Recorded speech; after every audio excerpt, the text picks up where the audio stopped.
What's up, Booby M4H here. We're out here at ARC Airsoft in Hollister, California today.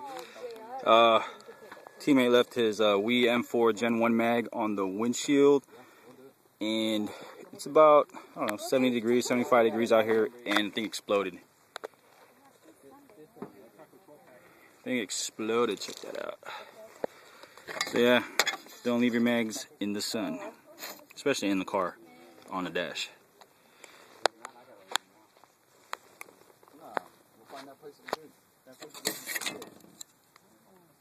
Crazy.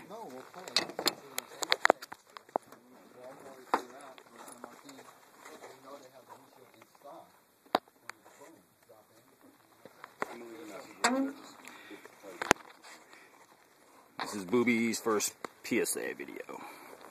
Thanks for watching.